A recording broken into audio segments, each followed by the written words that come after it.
Dober dan. Pred menoj je posebna številka sobotne priloge, en dan je stara, išla je na Dan Evrope. Danes se pogovarjava o evropskih stvareh, marsikaj je tukaj noter,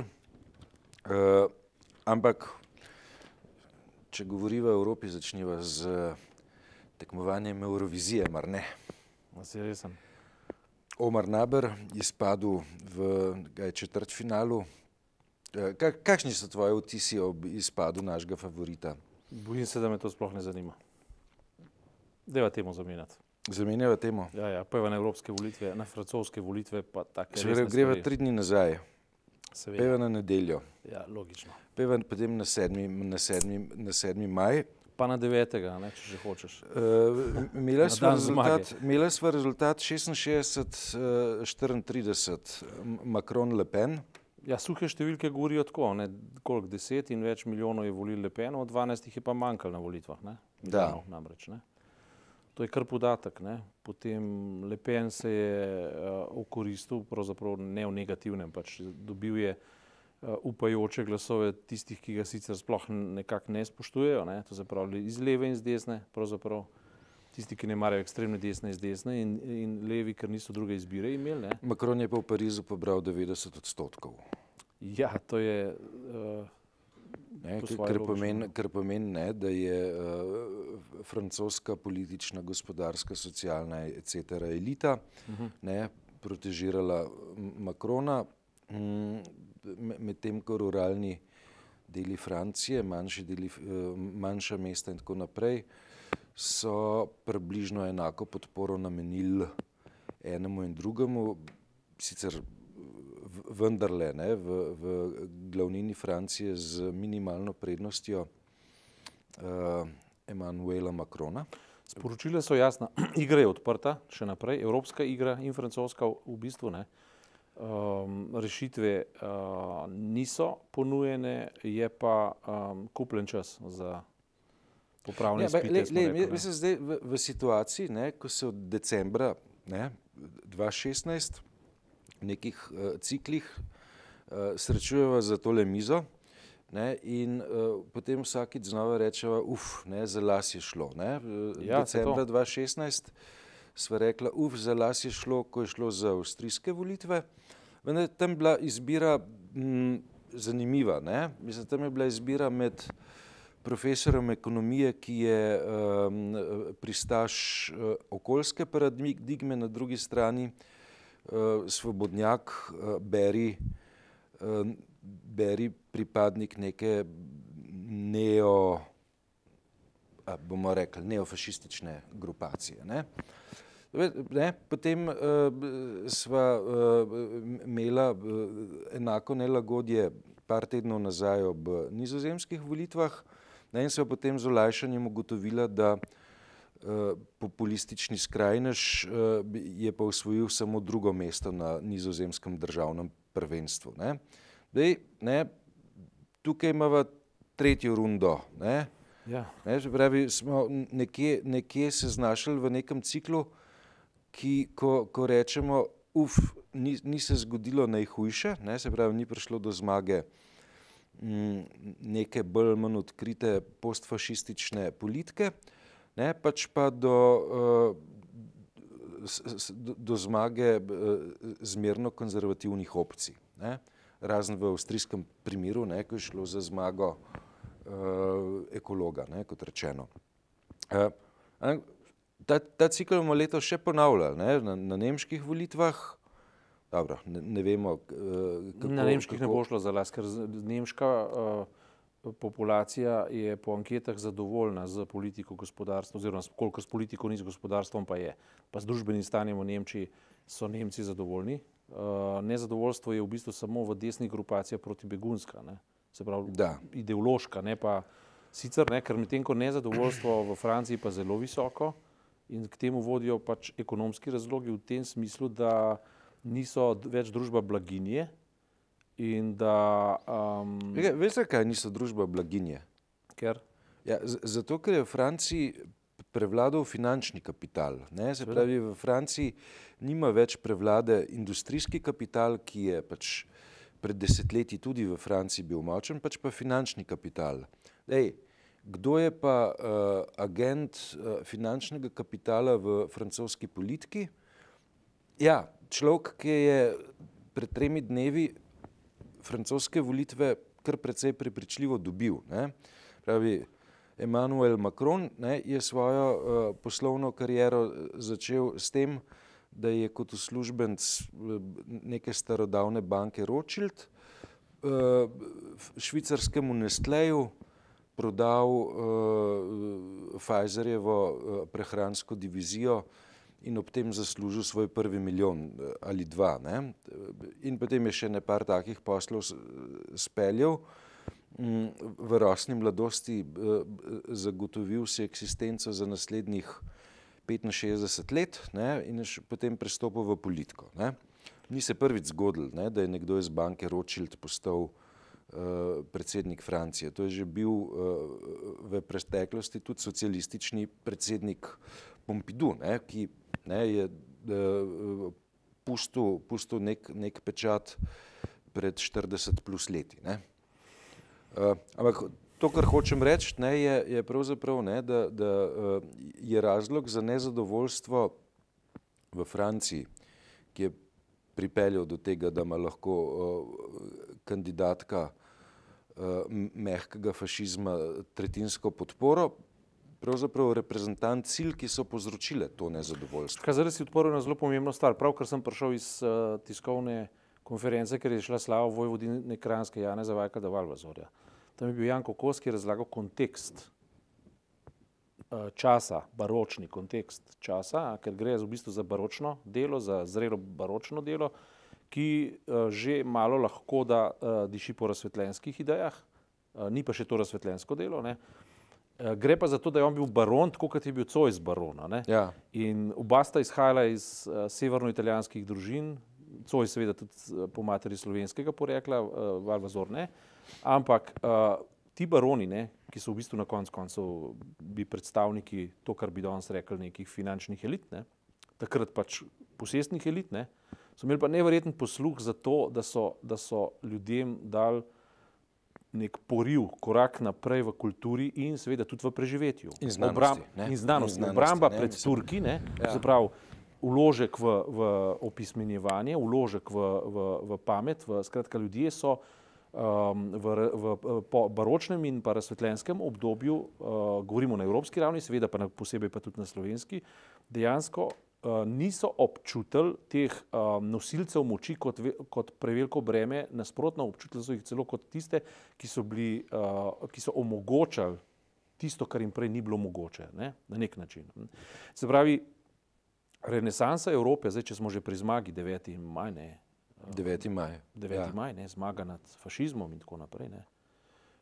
Bi se morali preprosto osredotočiti točno na to dejstvo, ne, da če že imamo opravka z ljudmi, ki imajo nesorazmerno ogromno denarja, kapitala in v bistvu, kot je Dipilipo povedal, ne, kapital, denar in premoženje niso nič vredni, če ne vzbujajo zavisti v drugih, če jih drugi ne vidijo kot take, ne.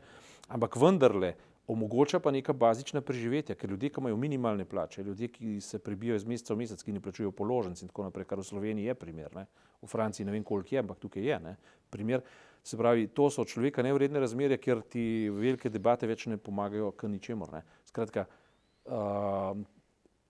Francija ima prav, ali pa če rečeš tisti nezadovoljna Francija, ima prav v toliko, kolikor zahteva nek minimalen življenjski položaj, v katerem se ljudje skozi generacije lahko še razvijajo v osebnosti, se lahko izobražujejo in lahko čist preprosto normalno preživijo, brez da bi imeli zelo velike podvige za to, da bi preživeli, ne. To se mi zdi resen tak standard minimalen, ki ga Nemčija vendarle je zagotovila, ampak Nemčija je poseben problem, ker je tako zelo uspešna, da boli glava, tako zelo uspešna je pa verjetno tudi zaradi tega, ker na nek način na račun drugih deloma, ne, skozi evro, pa skozi položaj v Evropi in tako naprej. Ja, jaz bi vendarle, veš, v Nemčiji dodal moč industrijskega kapitala, ne, ki je za razliko od finančnega kapitala, ki je produktiven. Tako je, ne. Industrijski kapital pač deluje, ne, deluje kot socialni in izdeluje izdelke in izdeluje delovna mesta.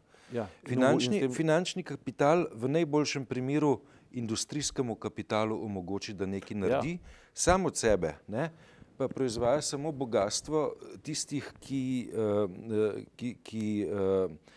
finančni kapital imajo, ničesar drugega. Finančni kapital ni produktiven. Sam Macron recimo bi na ta način, kot si povedal, vzbujal lahko velike pomisleke, je pa treba povedati nekaj svetlih, se pravi poudarkov pa je dal. Ne. Se pravi, recimo, ko je rekel, da bi ukrepil šolski sistem, ne, da bi zmanjšal število učencev pa povečal število razredov, ne, da bi učiteljem dvignil plače in da bi zelo zgodaj začeli graditi tudi na kvaliteti izobraževanja, govorim na primarni ravni, potem pa seveda na sekundarni ravni, pa univerze in tako naprej. Ja, bomo videli, kako gre to skupaj z varčevanjem v javnem sektorju. To pa je problem. Problem pa je dejansko v tem, da je obljubljal stvari, ki so kontradiktorne. In zajemajo pa v istem bazenu in na enak način. Ampak kaj je simpatičen, mu to spregledajo ljudje. Ne vem čemu. Jaz osebno mislim, da so se le tako zelo ustrašili Le Penove, ker je prišla kot Gargamel. Ne. Ona je prišla v bistvu kot Leviatan in preprosto povedala, vsak preprost človek točno ve, kaj pomeni, če ti danes zagradiš državo in rečeš, da boš ukinil valuto, naredil nacionalno valuto, potem greš v Makedonijo ali pa v neke razmere, ki so popolnoma neperspektivne za kakršnokoli vzpostavljanje resne in pa države ali pa perspektivne družbe. Ne? Nemogoče. To ljudje vejo, jaz mislim, da so Macrona volili bolj kot ne Le Pen, ne? Tako kot bi slovenske volitve, kot so slovenske volitve do zdaj potekali, pa so bile vse v odnosu do Janše. Ne? Veš, tako so tam zdaj, te volitve so se izrodile v odnos do Le Penove. Ne? In jaz ne bi preveč gradil na tej euforiji, ne? Ker Le Penova je kljub vsemu povečala volilni rezultat, absolutno številko volilcev je povečala. Volilna abstinenca 12 milijonske populacije pa tudi govori zase, ne? Tako da potem bo naslednje leto Italija, kjer bo stvar še bolj komplicirana, ne? Ker imajo tudi zelo močne ideje o izstopu iz Evropske unije. Ne? Ja, pa predvsem zelo močno gibanje, za katerega pa je treba reči, da ima pa predvsem te antipolitične komponente. Ne? Ki so pa najbolj politične na končni fazi. Ne? Ja, seveda. Ne? Mislim, na koncu na repu nosijo vedno neko prevaro. Ne? Ja. In to ponovadi kapitalsko. Zato, ker za svojim populizem zmorejo zaslužiti in to zaračunajo potem tistim, ki lahko plačajo. Ampak nekaj pa moramo reči, ne? Nekaj pa je v vsej igri vendarle treba uvideti. Ne? Namreč rečemo to popravni izpiti, nepopravni izpiti, naključja, kontingenca taka drugačna, ampak kakorkoli že, ne, Angleži so zdaj v mnogo slabšem položaju, kot so bili v svojih Britanci, govorim Angleži, skratka mnogo bolj izolirani in izgleda, da se ta Trumpovski virus, ne, vendarle zajezuje. Ne. Zato tudi v tej prilogi naši, ne, Emil Erjavec prav, ne, veš, da si ne predstavlja, kako bo britansko kmetijstvo ta Brexit zvozilo. Je pa hkrati v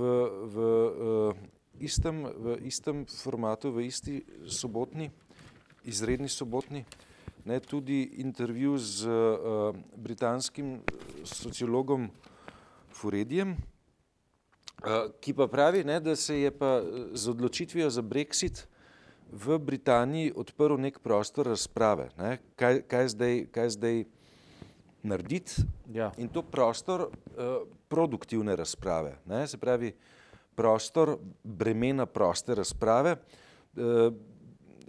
Furedijeve poante so zlasti zanimive zaradi tega, ker je po eni strani euroskeptik, podpornik Brexita, po drugi strani zavzet levičar in celo svoje čase dejaven član otoške komunistične stranke. Ne? Tako da ima tako večplastno zgodovino in hkrati kot sociolog na otoku veliko odmevnost. Ne? Ni odveč poudariti seveda, da gre za človeka, ki je migrant, ne? Ki je kot migrant prišel na otok, ne, in je to neka dodatna dimenzija, ki jo ima. Ne. Ja, jaz se bojim, da bo ugriznil tako kot celotna Britanija v železno palico tudi on, zaradi tega, ker čisto preprosto, kad ti enkrat na tak način se poskušaš identificirati te vrste populizma, ki je v bistvu bil nesreča pri delu, pri populističnem lomastenju, ne, slona po trgovini z porcelanom, ne. Težko najdeš kakršnokoli upravičilo. Vsi vemo, kako je Brexit nastal. Ne. Nastal je kot igra, ki se ni izšla. Ne.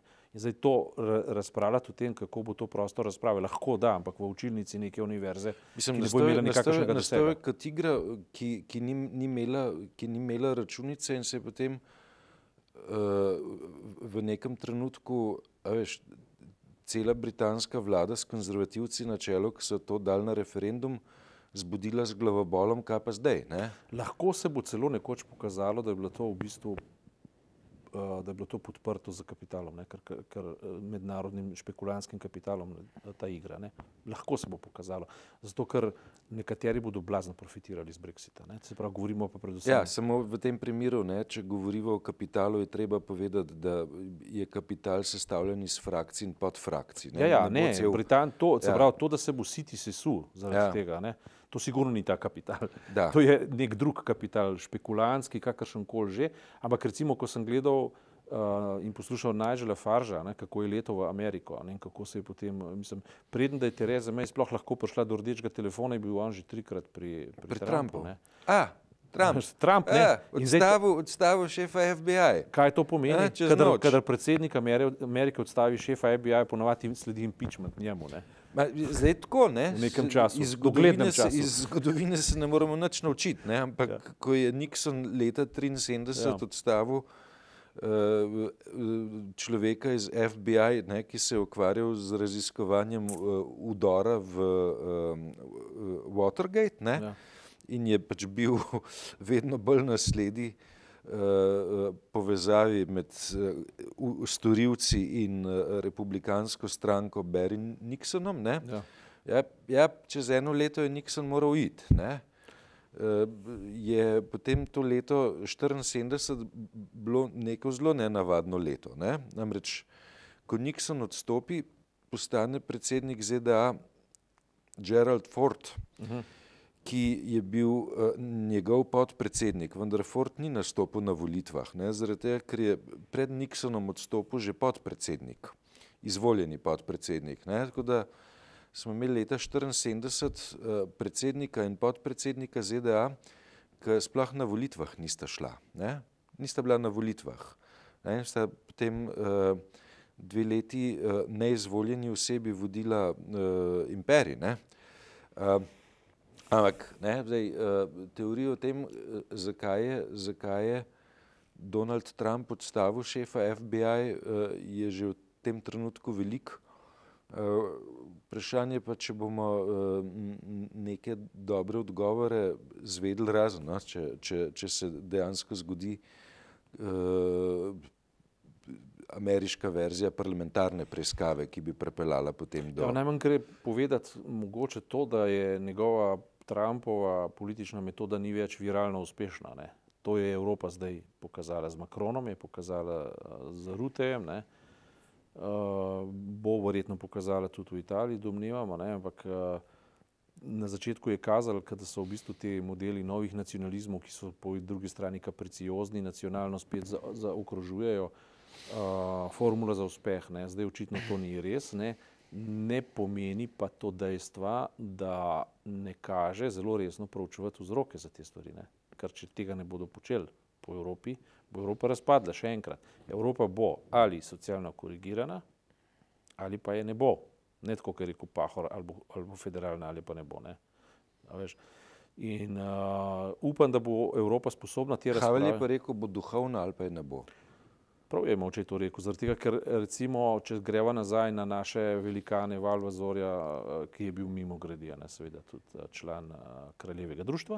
Ne. Ja, Newtonov prijateljček. Buddy, ja. Ne, skratka, to je bila Anglija, ne, to je bila Britanija. Ampak to je bila tudi Evropa, ne. To je bila Evropa. Pazi, a veš, zaradi tega, kar je osupljivo, a veš, o Evropi pred Evropo, je količina pisem, ki so si jih ti veliki duhovi izmenjali med sabo, od Voltera, tam na vse strani sveta, ker je pravzaprav, tkanina Evrope je stkana iz pisemskih pošiljk, ki so potovala konec koncev od Bogenšperka do Londona, Pariza in naprej nazaj. In tako bi morala biti tudi sodobna Evropa, ker že to pretirano poudarjanje founding fathers of Europe, češ da je bila to predvsem premogovno-jeklarska koalicija, meni ni všeč.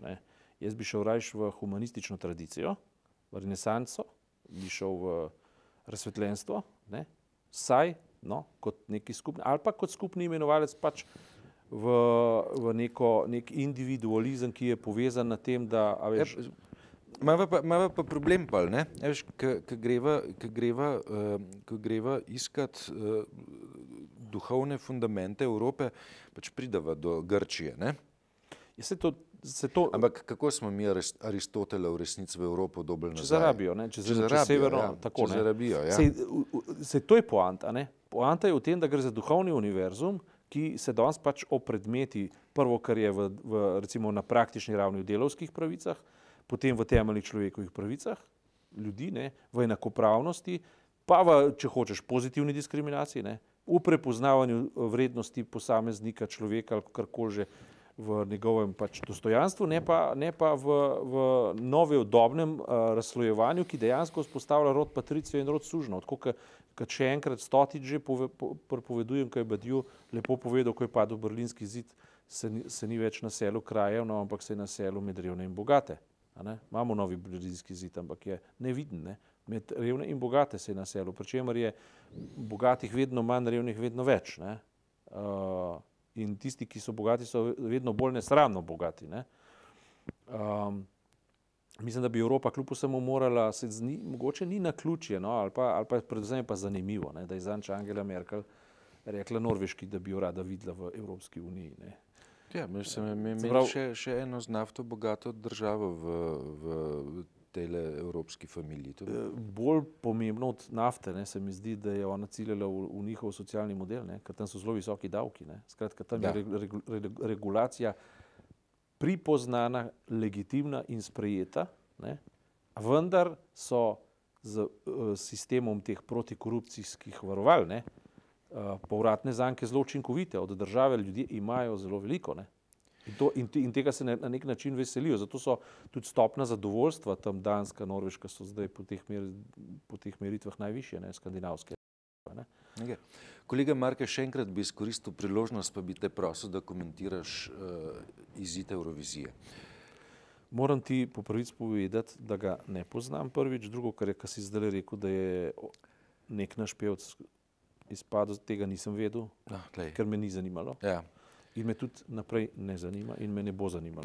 Potem pa časopis Berto se samo v trafiki dobi pa na bencinski črpalki. Hvala lepa.